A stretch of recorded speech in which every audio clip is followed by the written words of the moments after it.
చంద్రబాబుకు వైఎస్కు బీఆర్ఎస్ ఊడిగము పాపం విషయం ఏంటంటే ముఖ్యమంత్రి గారు వైఎస్ గారి పార్టీలో ఉన్నారు, చంద్రబాబు గారి పార్టీలో ఉన్నారు. అక్కడికి పోయి ఇక్కడికి వచ్చారు. బీఆర్ఎస్ పార్టీ ఊడిగం చేసింది అంటారు. ఈ రోజు కూడా ముఖ్యమంత్రి గారు ఈ రోజు కూడా తెలంగాణ ప్రజల్లో మీరు కాంగ్రెస్లో వచ్చి ఉండొచ్చు, ఈ రోజు కూడా ఆంధ్ర ప్రజల్లో తెలుగుదేశానికి సంబంధించినటువంటి వాళ్ళు రేవంత్ రెడ్డి గారు మా మనిషే, మా తెలుగుదేశం మనిషే, చంద్రబాబు నాయుడు గారు మనిషే అనేటువంటిది ప్రజల్లో ఇప్పటికీ స్పష్టంగా ఉంది.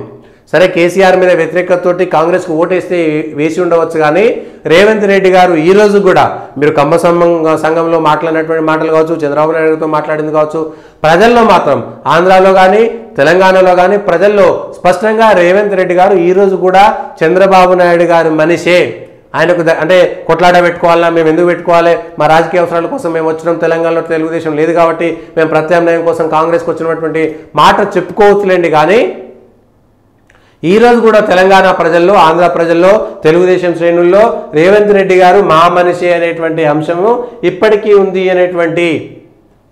ఉంది అనేటువంటి విషయం మాత్రం స్పష్టంగా చెప్పుకోవాల్సినటువంటి అంశం.